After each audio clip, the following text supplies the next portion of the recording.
Hello, hello, it's Christine here. How are you doing? I am getting it together here. Yeah, I just was doing some other things. I just had another call, and now I'm on a mission and preparing for this. And so, again, want to introduce myself, Christine Roberts. I'm a speaker, author, writer, and CEO and founder of Create Your Best Life at Work and at Home. And basically, what we do is coaching and speaking and workshops with individuals and organizations on helping you get unstuck, take control of your life, prioritize what's most important, and make decisive decisions to move your life in a positive direction, both at work and at home. And so today, what I want to talk to you about is this tool called the Clarity Tool. And this tool is it's a vehicle to help you get clear on what you want. I think today in our culture, we can be so busy and have so much going on, right? Where we just don't take the time to sit down and get clear on what we want. And so this is the tool, and we're going to walk through it, and I'm going to share with you my Clarity Tool as an example, and I hope that'll be helpful for you. And again, the purpose of this exercise is to get you focused on what you want, why you want it, and figure out what the capabilities are for you to move forward in whatever that is that you want. So, let's start with your current status. And this is really where you got to figure out, even with GPS, we have to put in where we're starting. So figuring out where you're starting from, this is the truth. This is what is real. So maybe you're not happy with the income that you have. Maybe you want to make an impact in the world. Maybe you hate your job, or you're in a side hustle. You're doing something as a side hustle. All change starts with honesty. Like really getting real about where you are right now.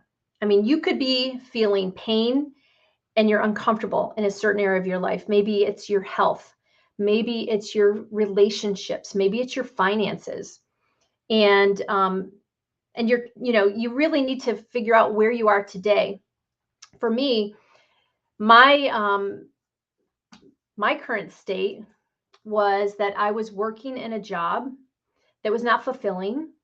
From the outside, I should be happy, eager to live out my purpose and to raise awareness to thought, sharing the lessons that that God's taught me for the benefit of others. And that was basically where I'm starting. But at the same time, underlying that was the fact that the real deal, the truth was not feeling happy in my life. I was not the best person, right? With my husband, with my children. When you're not happy in your life, when you're not clear on what you want and why and how you're going to get there, there can be this undertone of resentment, of anger. I mean, at least that's what I found. And I've discovered sometimes when when there's folks that are not feeling fulfilled, and there's just an undertone. Can you relate to that at all? And I mean, we all have that in our lives at some point. So I want you to think about that. Start where you are. Now, if you would like this document, if you would like this Clarity Tool, just put me in the comments and we'll get that to you. And then what you could do, it's like, just go through this exercise. I promise that it'll be really beneficial. So that's the key, is figuring out what it is that you want. And whatever it is, I want you to know that you're here for a reason. So when you're looking at this, when you're here, I want you to know that it's not a coincidence that you're here. You're here to listen to this message and to take action on this activity. And so again, my truth was that I was working a job that I knew was not my calling.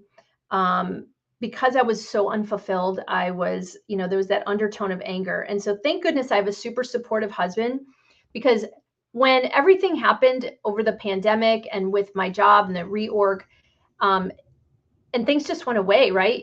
Things can change on a dime.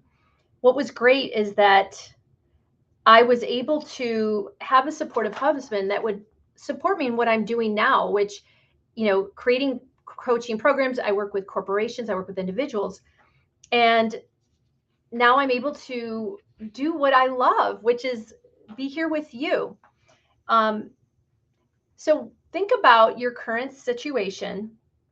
And here's what most people don't realize. And I've seen this with clients. So many get sucked into what they don't want. So when we're looking back, I want you to think about your current status. And then I want you to go and look at 1 year from now. If I were to call you up in 1 year, what would you tell me? Like if it was your best year ever and you were living your best life, what would your life look like? And I'm going to share with you here. So here's mine. So my current state, this is what I just mentioned to you a minute ago. 1 year from now, for you, think about this. For me, it was having a successful coaching infrastructure set up, complete filming my coaching course, which I've done a couple of these things, launched the program. I've done that, and I have clients, have at least 500 people on my email list, which I have. And those are just some of the things. Like this is just an example, but it's like for you, what are some of the things that in 1 year, whether it's being your healthiest self, you're running a 10K, you're fitting into those clothes, and it's not just about fitting into a certain thing, it's that you feel vibrant, you feel alive. Your relationship, with your husband, maybe you're becoming an empty nester. I know that's for me. Our son went to college 2 weeks ago, and I mean, talk about an emotional roller coaster. It was, really difficult just because we're moving into this next season, and our daughter is 16 and she's doing her own thing. So my husband and I are like, we gotta step it up, and it's that next season. So you can feel a bit lost. Maybe it's your finances. Maybe you want to write a book. So whatever that is for you, what are those goals that you would like to achieve in 1 year? What would your life look like if there were no limitations? I think that's such a great question, because a lot of times when I talk to clients, they don't really think about that. And when I ask that question, it can stump people. And so 1 year from now, what would your life look like if there were no limitations? And something that I want you to consider, one thing I've noticed is when I talk to people, in fact, I was out this past week and I was talking to someone, and they just started telling me, I don't want to be, I don't want a roller coaster with my weight. I don't want to have my health decline. I don't want to. They were talking about everything they didn't want. I had a conversation with someone else, a young lady who is, looking to, she's single. So she's talking to me about, I said, what would you look for in a relationship? She said, well, I don't want a guy that just, has no ambition. And I don't want a guy that doesn't treat me with respect. And I said, okay, time out. Let's talk about what you do want.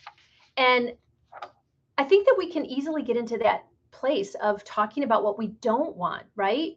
In our culture, it's easy. It's like so much negative language. Like we just phrase things that way and we don't even realize it. So I want you to think, and this is actually a helpful exercise to figure out what you do want. So you probably know what you don't want. So I want you to just take a little bit of time and think about what you don't want, and then imagine the opposite of that and focus on that. And so that is very helpful when you're trying to set up what you want your life to look like. And now the next thing is, whatever it is that you want, I want you to ask yourself, why? And again, I think we did this a couple weeks ago, digging down into the why you want something is really eye-opening and really interesting. And when I work with clients and ask them these questions, it's like these revelations come up because, again, we don't take the time to sit down and really think about this. But this is it, right? This is our life. We do not have any more, like every day that goes by, we'll never get it back. And that intentionality of our lives is so key. So for me, why are those goals important? For me, I want to be an example to my kids to live fearless and to go for it, to follow their dreams. And the only way that that's going to happen is if they see me doing it, if they see us as examples. There's an expression that is, your actions are so loud, I can't hear what you're saying. And this to me is really impactful for me as a mom, is my kids are watching me. I can tell them, right? Your kids, if you have children or anyone really, have you ever had someone tell you, oh, you need to do this, or you need to do that, you need to, how you should eat, or how, and then they don't do it. The only way you have credibility is by you living out your best self and living out the qualities and characteristics that you want to model for others. And it's like, if you have children, that is the most impactful thing, is to walk the walk and not be, like, not sacrifice yourself, because you're teaching your children and you're teaching others to sacrifice themselves if they want something. So figuring out why these goals are important. Financial freedom, so I can add value for others. I just went to the Life Surge event, and it was a business event for Christian leaders, and Tim Tebow was there, and Priscilla Shire and Nick Vujicic, and like all these incredible business people, the Benham brothers, who are very successful. And it's like, we're here to thrive, and we're here to thrive so we can help other people. When that whole thing, like, it's so cliche, but on the airplane, when you put the mask on yourself before you help others, you have to be strong and healthy in all ways in order to benefit and be helpful to others and add value to others. So that is one of my whys. And then I want to positively impact people, especially women, because for me, all the challenges that I've gone through, I know that I'm not any different, right? I'm a human. And as a woman, as a mom, as a professional woman, as a, just a wife, and all of those things, like, you and I, if you're a woman, or even if you're a woman, yes, you definitely, we have a lot of the same challenges. If you're a guy, we have a lot of the same challenges too, but there are unique things for us as females. And so I always feel like if there's certain things that I'm struggling with, I know that other women are having the same struggles. And that's where I want to be. I want to be a blessing for others. And so what is it for you? Why are the goals important that you have set? Why are those things, what are they going to do to benefit others?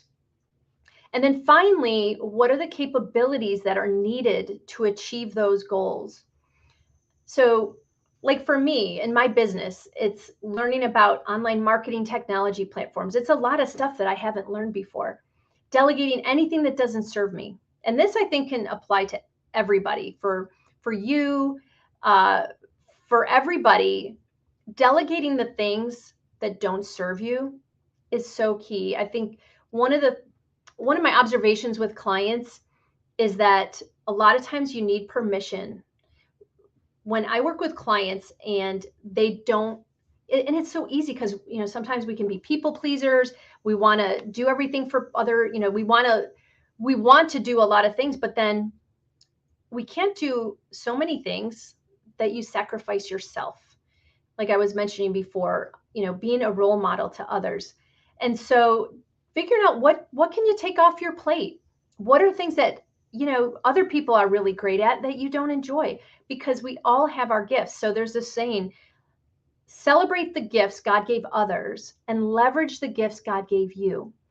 And so don't feel guilty if you take things off your plate. The next thing was find and hire tech, graphic design, copyright. So like those are the things like outsourcing. Those are things that I've learned about. Like I need to understand these things, but then I don't necessarily have to do all these things. Take time to schedule out and be proactive. I just finished doing a program for University of Alabama's EMBA students. And I've done like a several time, I'm calling it time mastery, because managing our time, like really taking charge of our time, is the root of so much. Like there's a book called The Power of Habits by Charles Duhigg, and he talks about the keystone habit. Like if you do this one thing, how it affects everything else. Like in our lives, right? Physically, in our health, let's say that you're having lots of knee issues and joint and back and all this kind of stuff. And, maybe after having children or being married for a while or having a sedentary lifestyle, maybe there's some extra LBs that have come on board. For every extra pound of weight on your body, it's 4 pounds of pressure on your joints, on your back, on your knees, veins, all that stuff.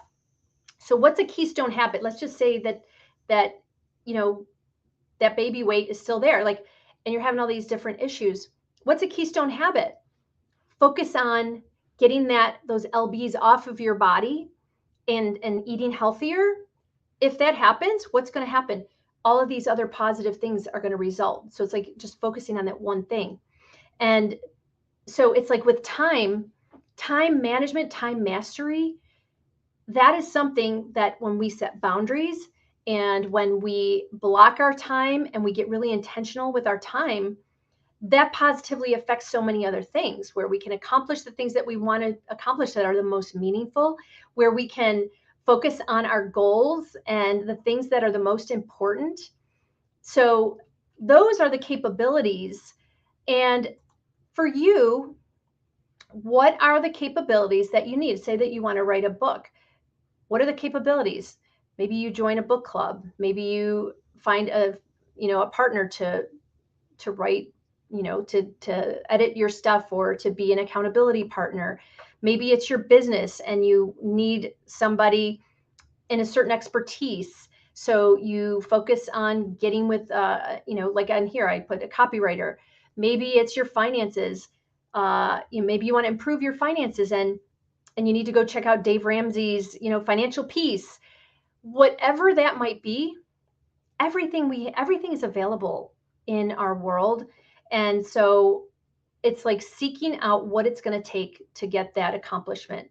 And so that's really, if this exercise will benefit you tremendously in your life, if you take the time to do it.